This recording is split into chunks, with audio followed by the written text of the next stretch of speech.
Hi everybody. Weight loss diets. Why are they keeping us fat and miserable? That is what we're here to talk about today. Part one of our discussion. And I bet if you've been on a diet before and you're listening to this, you've tried every diet in the book, even paleo, and you just can't seem to make it work. You just can't seem to make it stick, or you can't seem to lose the weight, or you find yourself caving into a tub of ice cream even when you know it's not what you want to be doing. And today we're going to start learning about why this is so and why we keep falling into these traps, actually. And before I start, who am I? I am Jen Richards. I am the co-creator of Rumble's Paleo. I am also an EFT Tapping practitioner and weight loss coach. I work at the end of the line when people are like, I can't stand this weight, I can't stand this diet anymore. People end up in my office. I am also the creator of Rumble's Lifestyle Hub, which is our online healthy cooking school, soon to be our membership site, which is why I'm putting together all this information. I am creating an online portal where people can go to learn how to be healthy cooks. I'm creating an online portal where people can learn how to break free from emotional eating, how they can learn to understand the true way to actually lose weight and the true way to actually fall in love with ourselves no matter what weight we are. And so I want to thank you in advance in trialing these activities I'm giving to you. Thank you for trialing the blogs I'm posting and all the information I'm putting out, because that will become a part of our membership site. And I would really love your feedback, actually.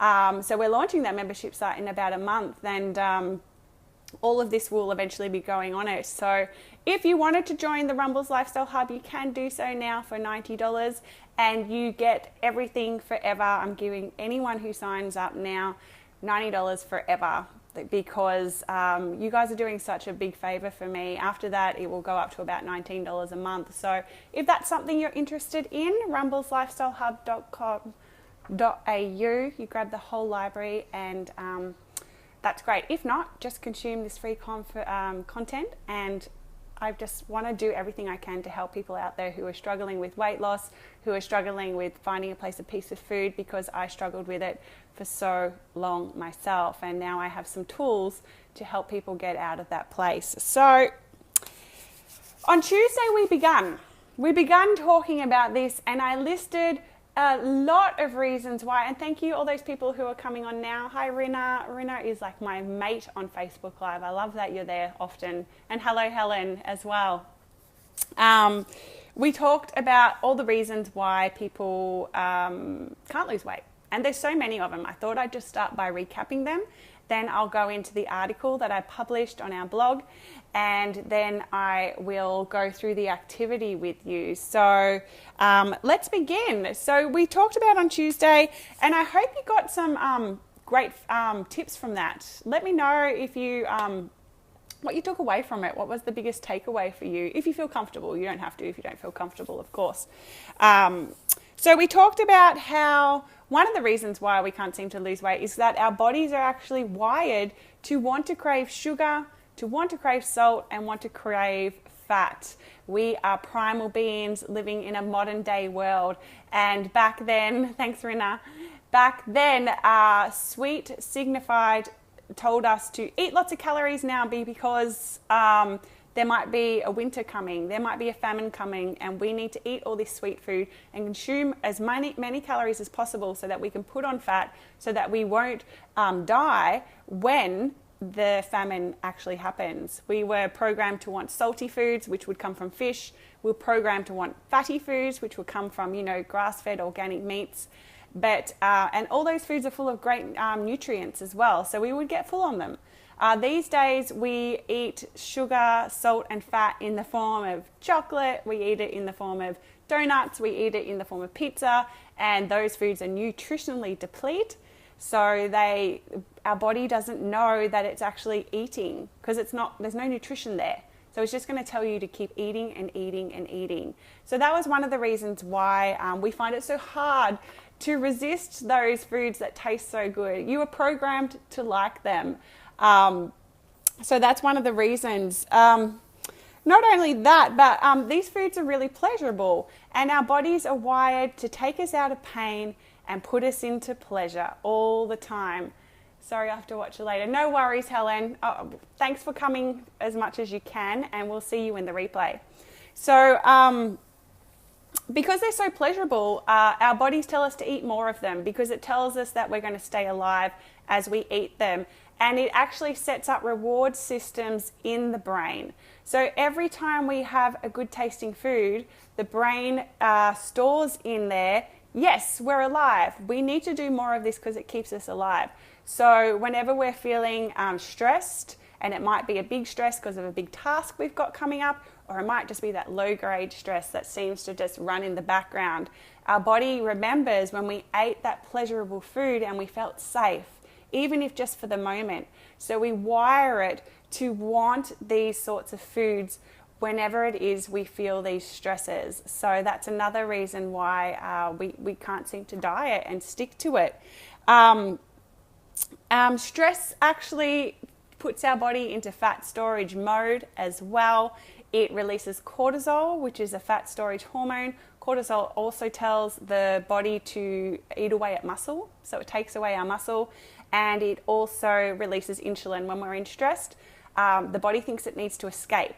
So it needs energy quickly. So what it does is it tells the cells to release glycogen back into the bloodstream, raises our blood sugar levels, and that just stops a signal, can contribute to leptin resistance.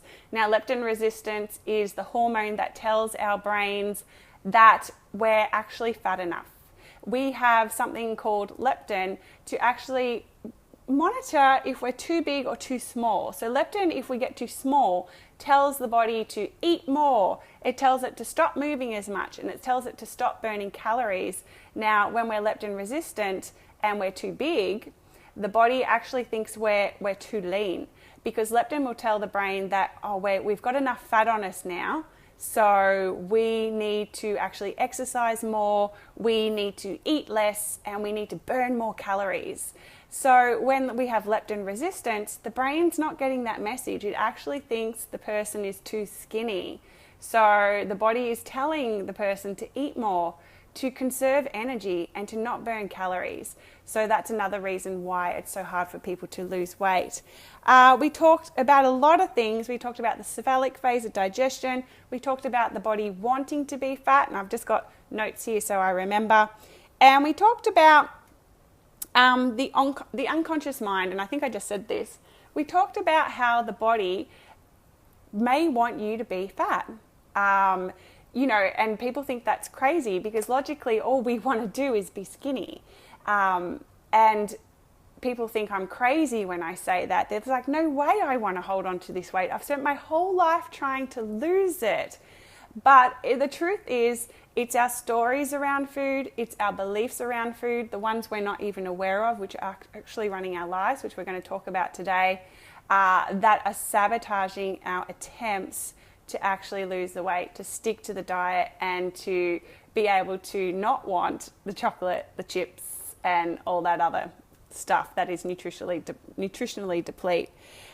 So the reason why we go to food is actually a symptom of a much deeper underlying cause. Believe it or not, food is not the problem.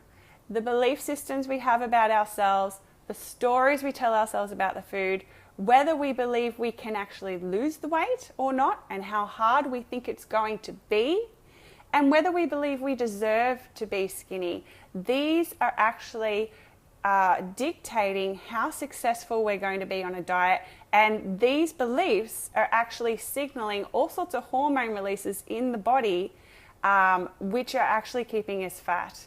So stress, as I said before, signals so many hormones that tells the body to stay as a fat storer.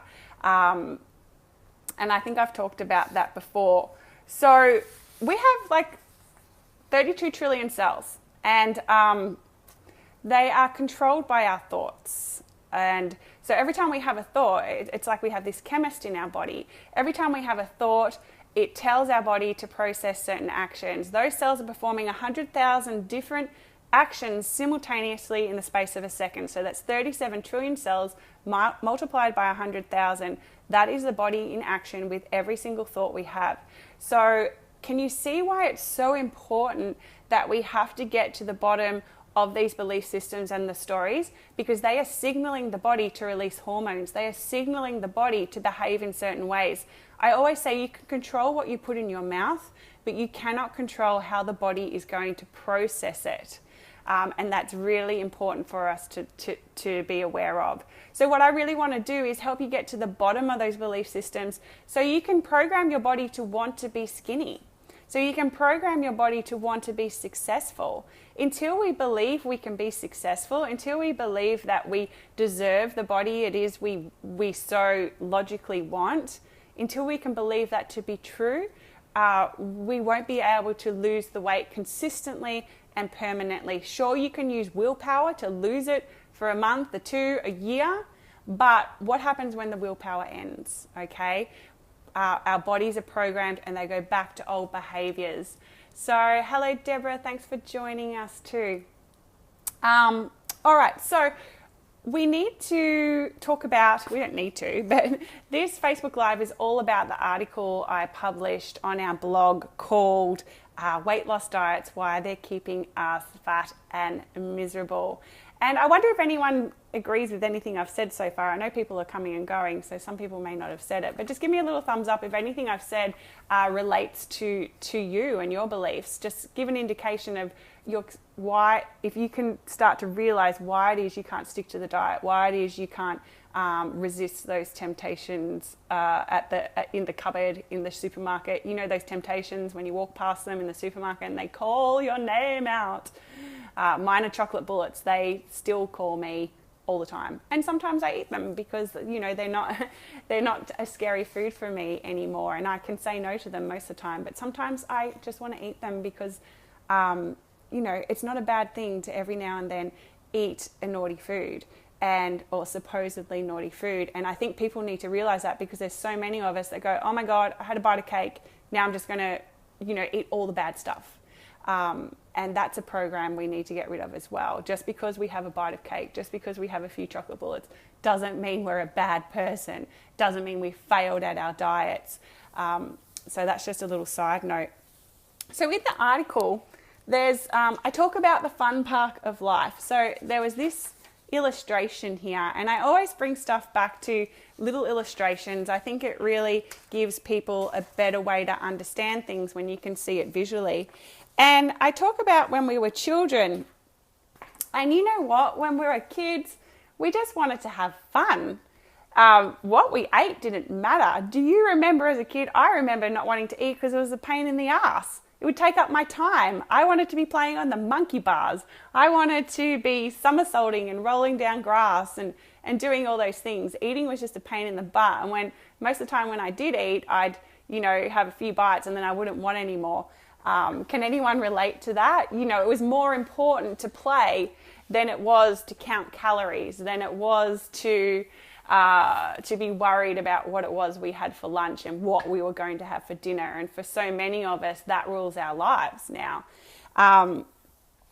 So what happened then is when we were young, we were very impressionable. Now, when we're young, our brains are born with all the neurons we'll ever need, but there's no connections between them. And what happens as we grow up, we learn from our environment. We are products of our environment. There is no doubt about it.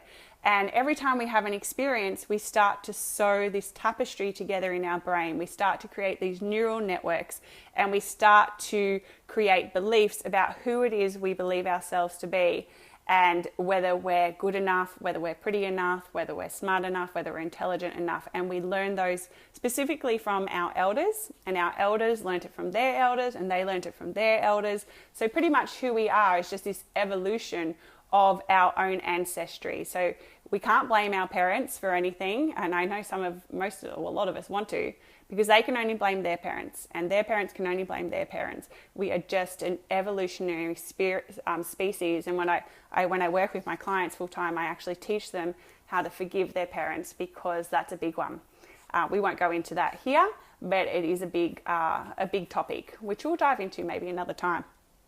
So while we're building those brains, I put in the article this diagram here. So remember, there's the fun park of life, and then some things happened and we started to take a ride on this ghost train, which took us away from the wonder and magic and spectacularity. I know that's not a word, but I use it in my vocabulary of life. And we started to identify ourselves as separate. We started to identify ourselves as different. And I have this, which is backwards, this diagram in the article, which describes the real reasons why we've become a perpetual dieter. And they start off with the messages we've been exposed to. Well, I said family, so let's start there with family and from the media. The way your family ate will directly impact how you eat. If your mum was always on a diet, you probably inherited those behaviours from her.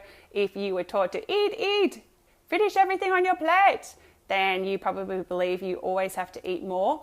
And that belief is sabotaging people from having weight loss success. We've also been fed these messages from the media that to be a worthy human being, we have to look a certain way. And when you think back to all the advertisements you grew up with, have a think, see if you can come up with some now and tell me which ones you remember.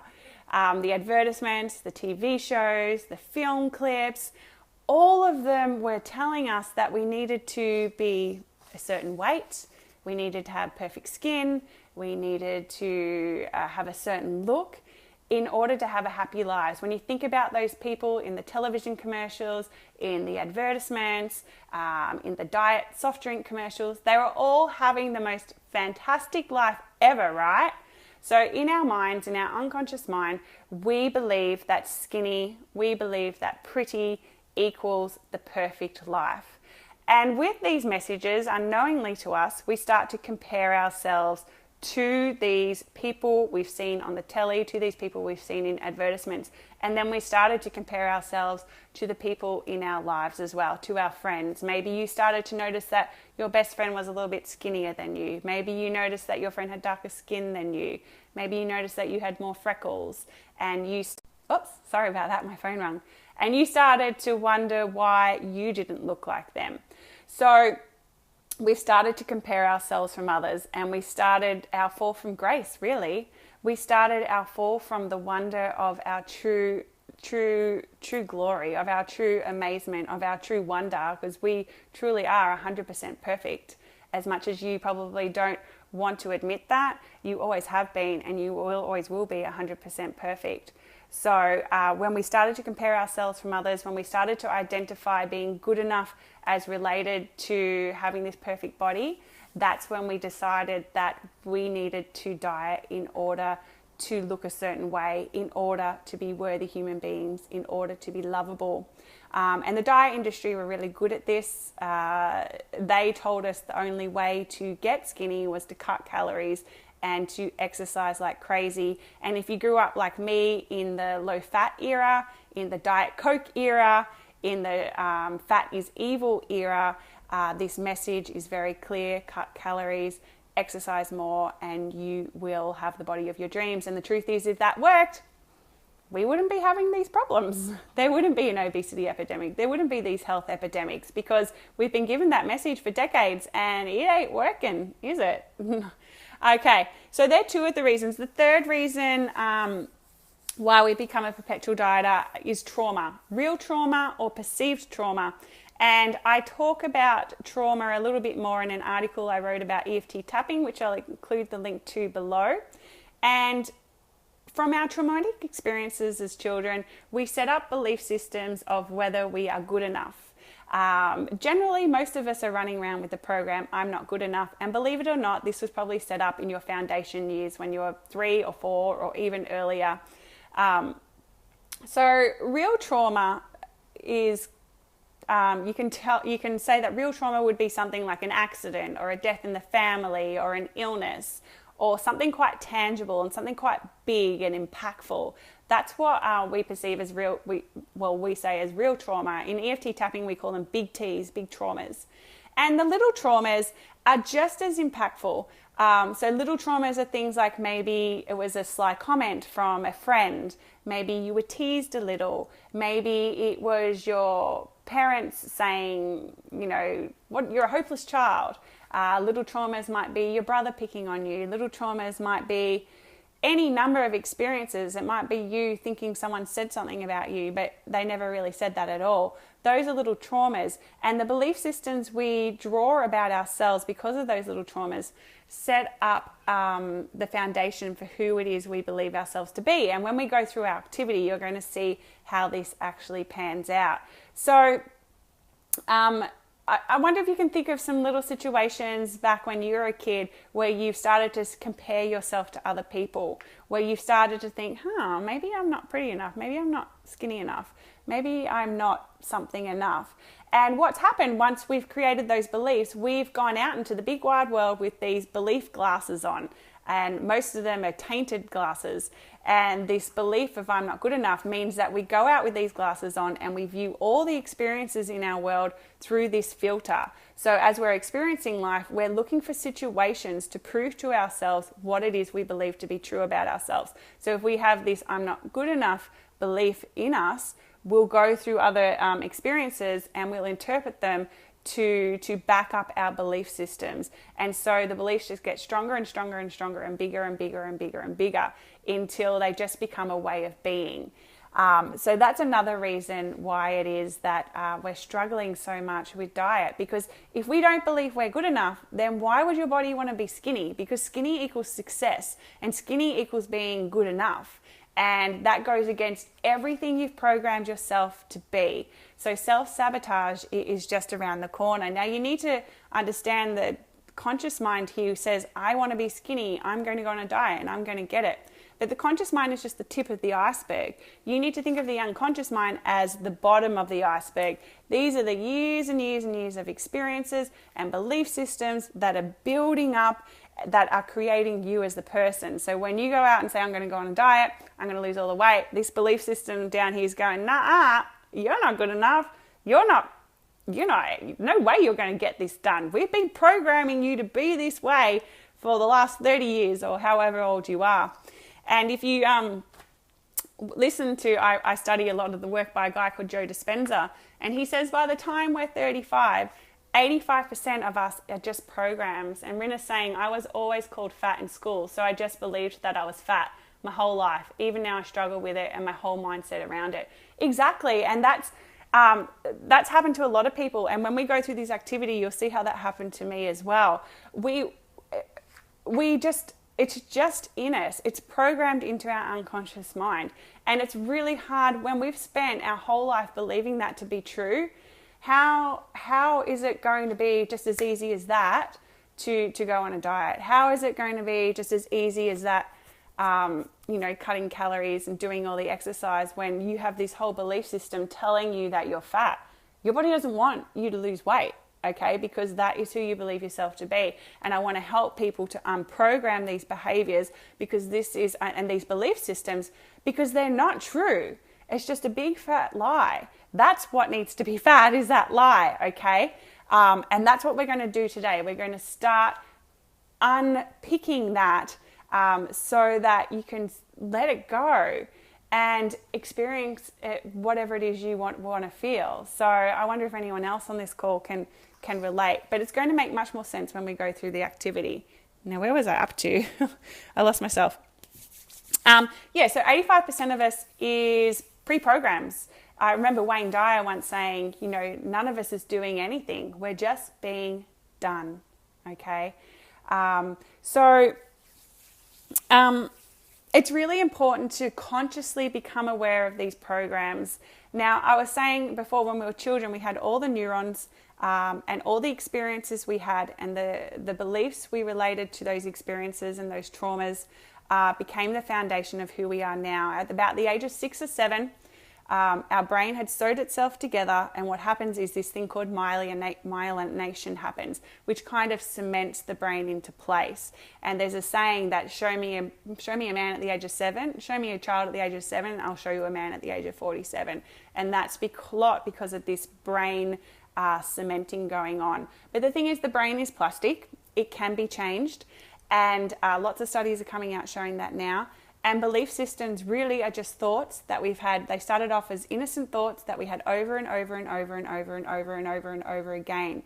And because we put them there, we can take them out and we can put in new thoughts and we can start to build those. And every time we start to build the new thoughts, these other ones start to get unraveled. The less attention we put over there and the more we put over here, the smaller these get and the more powerful these ones get. It is a process though. We've taken 30 years to get to where we are now. Some people can change overnight. It happens. The people I work with, it doesn't. So that's what we're going to do. So we have these thoughts, we have these beliefs, and so you might be going around your day and you have a thought which stirs an emotion, which causes a behavior. And that behavior will then cause another thought, then cause another emotion, then cause another behavior.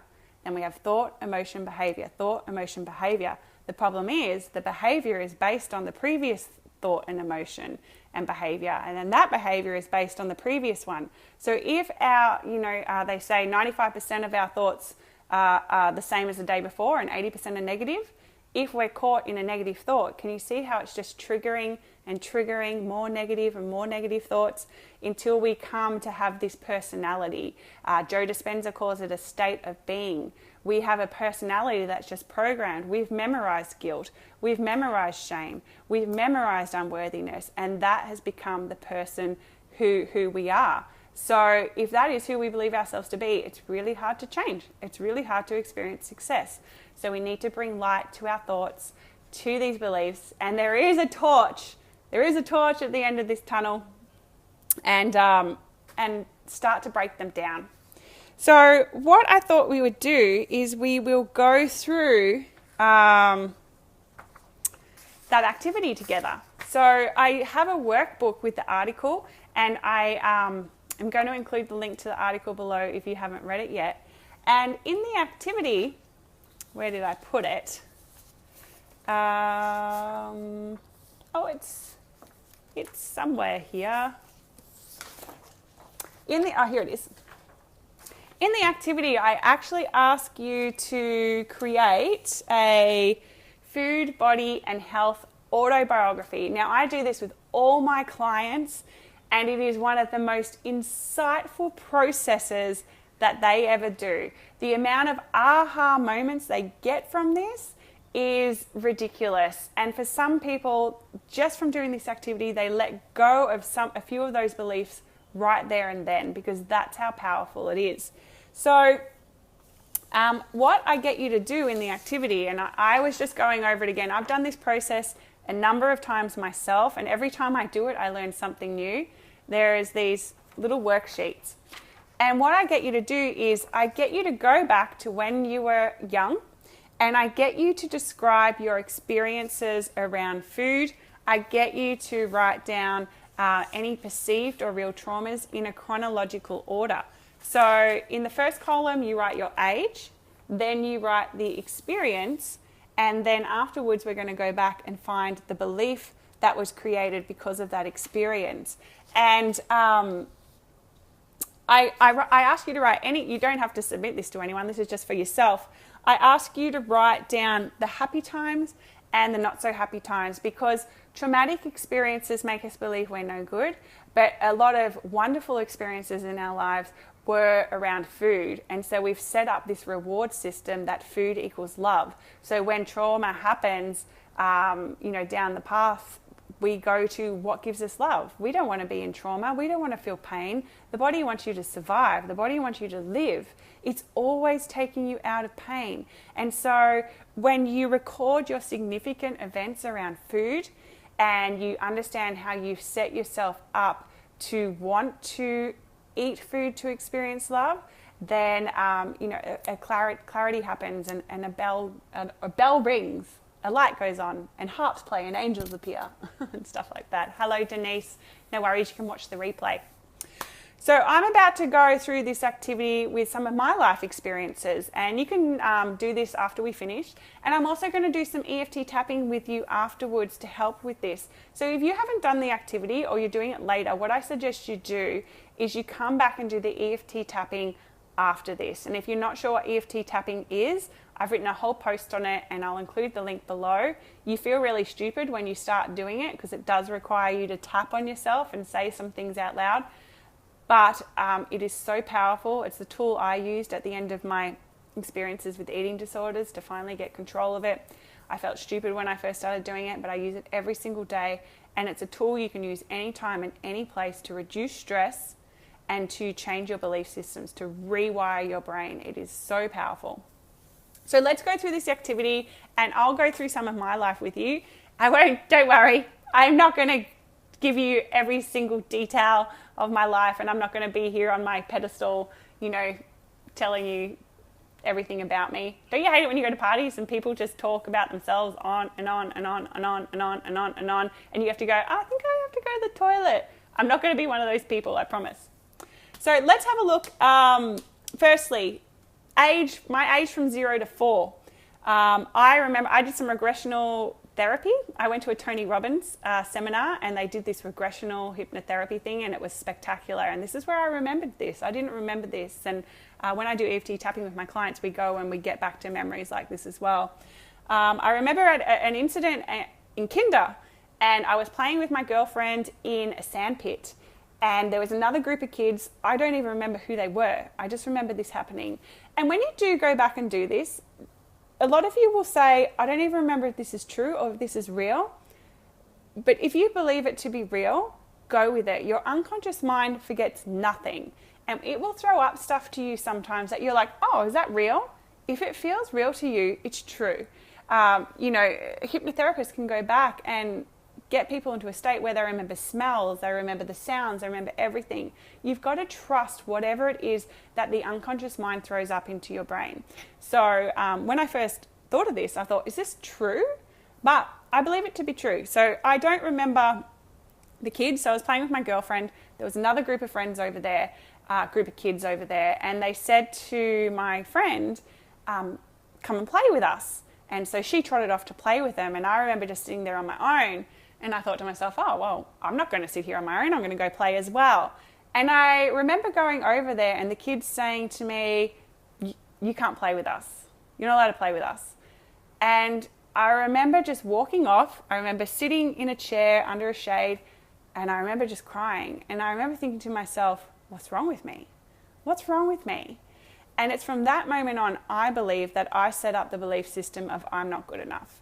From that point on, maybe there was something else before that, maybe something even in utero, who knows, but that's what my mind goes back to.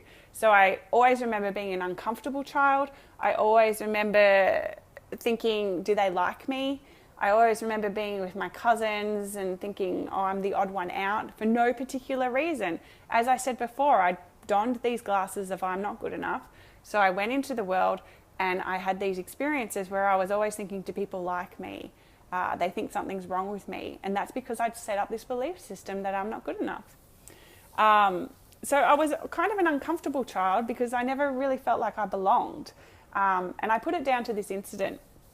So that's the incident. And the third column is where you put your belief. And that was where I put the I'm not good enough. So then let's go to, I always remember as a young child, I was kind of a tubby baby. I remember my aunties always squeezing my cheeks and, grabbing me and going, oh, she's so chubby and so cute. And I hated it. I hated them doing that. And I always thought I was fat. I was just a child, okay? I wasn't overweight at all. And, children are children. So I hated that. And I remember my cousins, they picked up on it and they knew I didn't like it. And so they would always call me fat as well. They'd say, you're the tubby one. I was probably a bit bigger than them, but I look back on pictures, I was like, there was nothing wrong with me. So my belief system set up there was that I was fat as a child. So I wasn't good enough and I was fat. Then I always remember my brother. My brother was the biggest bully ever. He was always bullying me. I was always petrified. I was always running away from him. He would, we'd walk home from school together and he'd start counting. He'd be like 10, 9, 8, 7. And that meant I needed to start running because he was going to get me. So I was always living in fear. So I set up this system that I'm not safe. I set up that system. I used to lose everything all the time. And my mum innocently, very innocently would say to me, you're such a hopeless child. You're a hopeless child, Jenny. You lose everything.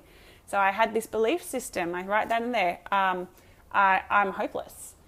And then in a beautiful belief system I set up with, which is probably a nail in my coffin, was we were sent to stay at my nana's a lot of weekends. My dad was a big CEO and they were always going on these business dinners. And so we go stay at my nana's, and I loved my nana's place so much. I loved her. She fed us all the time. Did anyone else have a nana or grandparent that just fed them?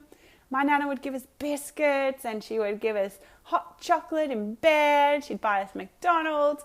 And so to me, going to my nana's was safety. Food, I set up the pattern there that food equaled love. So can you see where for those who don't know, I've been 20 kilos lighter than what I am. I've been 20 kilos heavier than what I am. I struggled with food all my life. But can you see where my belief system started to back up there? I had all these beliefs of being unworthy, of being hopeless, of being in danger. And remember, the body's always trying to get out of danger. And yet I'd go to my nana's and she showed her love to me with food. So for me, food equaled safety. Irina's saying my grandparents' place was always home. It was safe, warm, loving. It still feels like home at 37. Yep, I agree. My nana passed away, but when I think of my nana's house, oh my gosh, I go all gooey because I just loved it there. So this is really, really impactful. And I'll just stop there because otherwise we'll go on forever.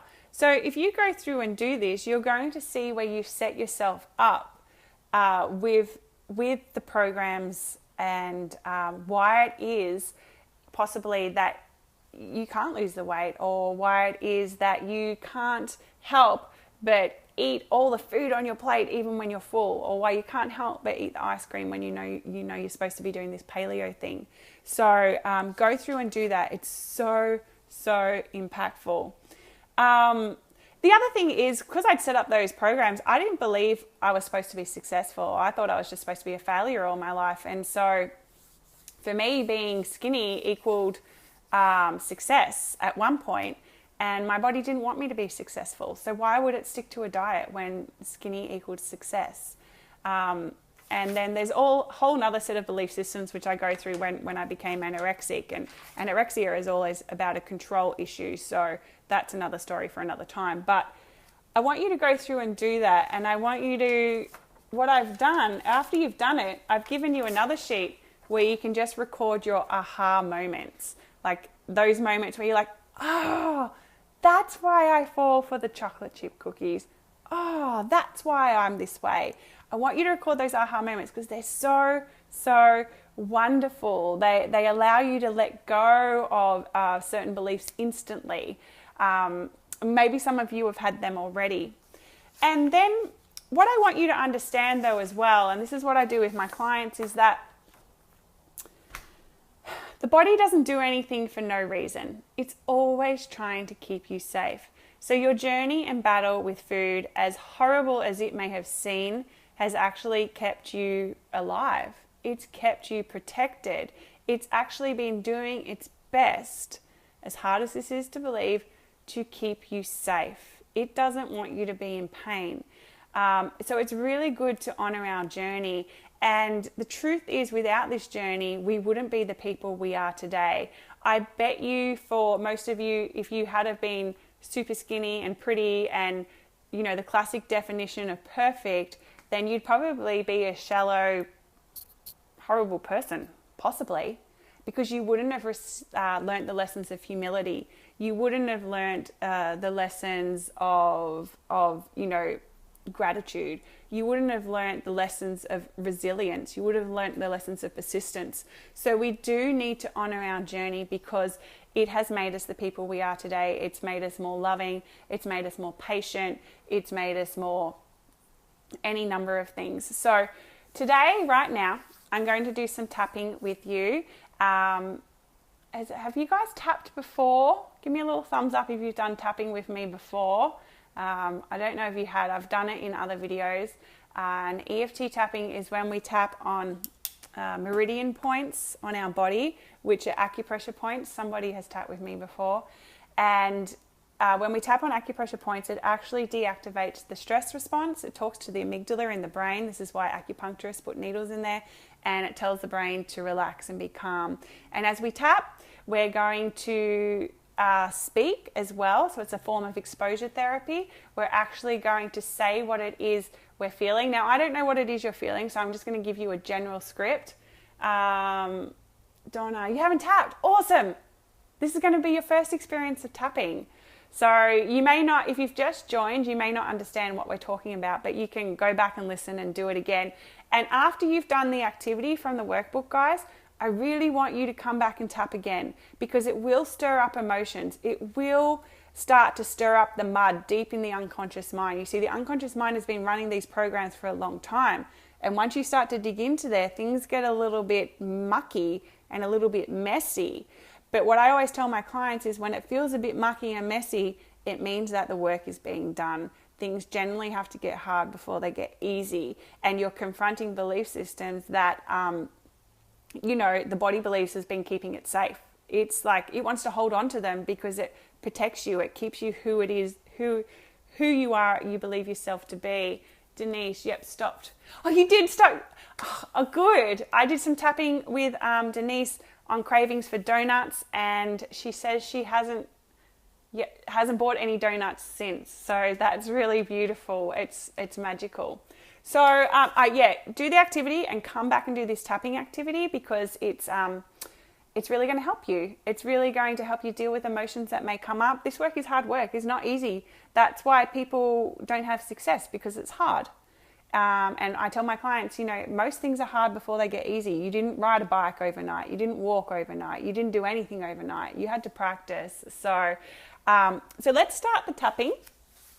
And we're going to tap to honor our bodies for keeping us safe up until this time. And then we're going to tap to tell the body that it's okay to let go of these belief systems and to let it know that it's safe. We need to send the new message to the body that it's safe to actually let these go. If you've never done tapping before, just copy what I do. You're probably going to be saying, why am I doing this? But just do it. Just trust me. And I'll include the link to what tapping is below so you can go back and find out about that. So you're just going to copy after me, and you're going to tap on the same points I do. If you don't get the exact point, don't stress, okay? There's no wrong or right here. Just do the best you can.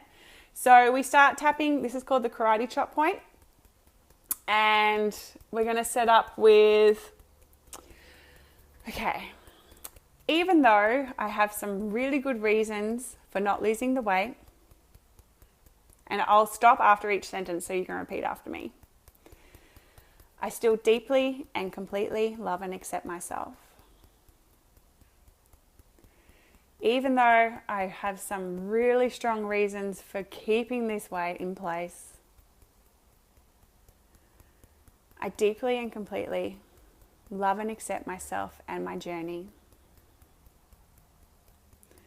Even though this weight has been driving me insane and I can't stand that I can't stick to this diet, I deeply and completely love and accept myself and all my imperfections.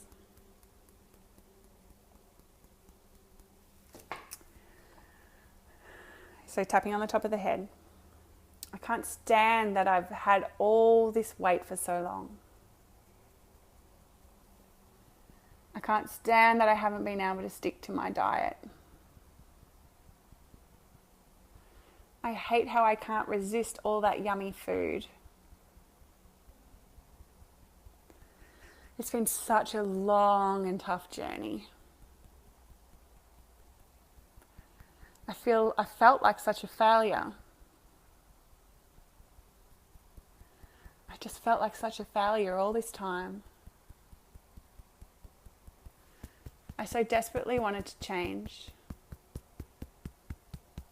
I've been trying really, really hard. I've been really, really persistent. I've struggled for so long.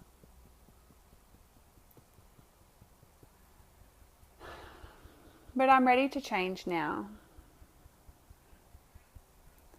I actually thank my body for where it's brought me to so far. I honor my body for trying to keep me safe. I honor my behaviors for trying to make me feel loved. I thought that doing what I was doing was the way to show myself love.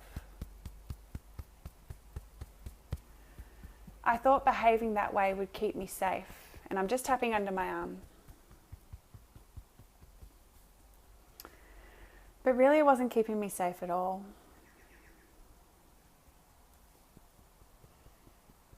Really it was just not keeping me safe at all.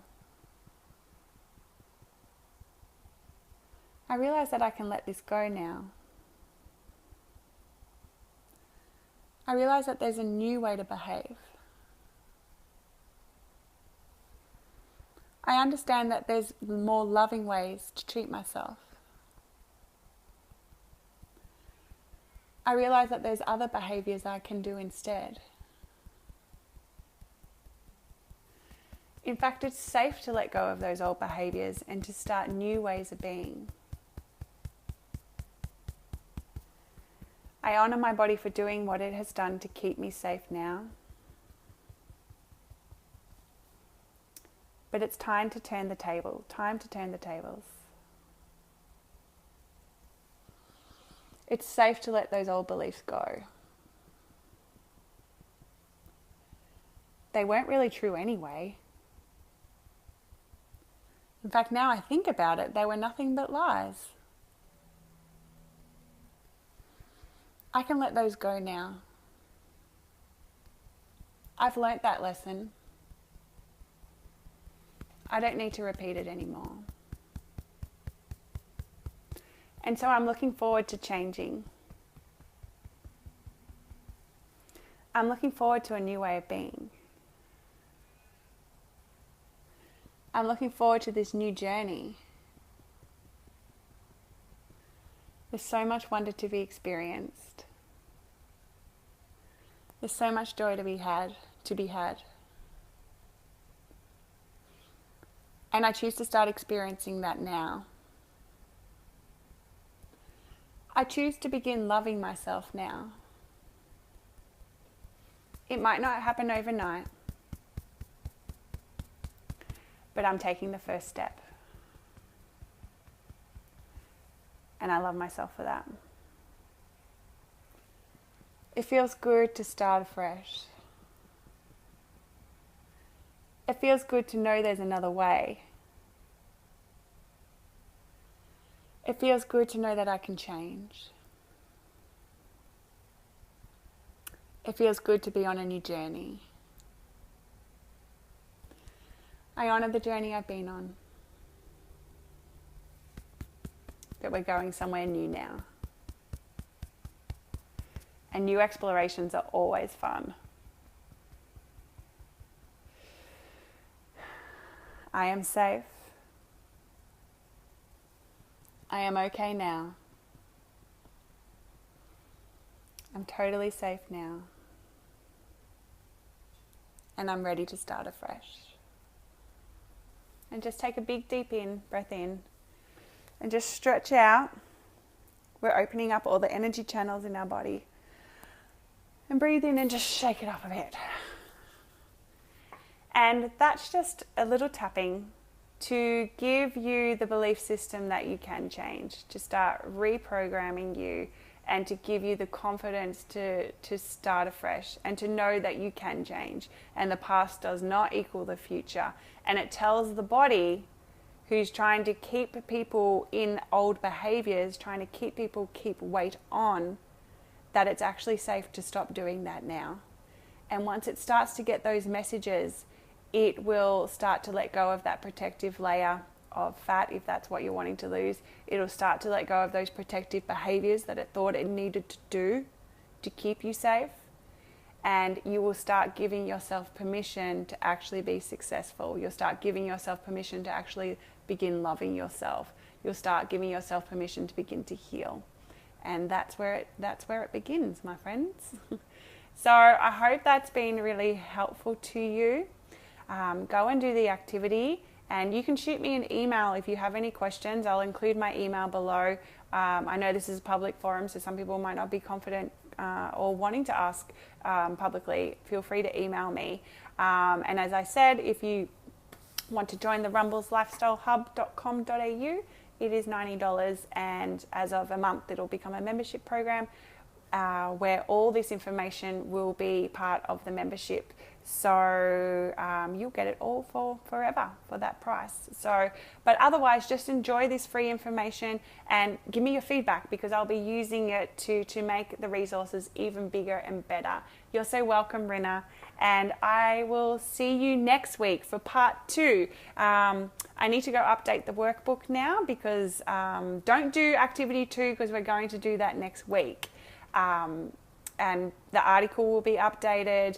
The workbook will be updated because some links are missing. Remember, this is a work in progress, so I'm just updating it as we go. And I just want to say it's an honor to have you trust me enough to watch these videos and to do the work and to read the resources I put out. I don't take it lightly at all. So thank you, Donna. And I'll see you guys soon. All right. Bye.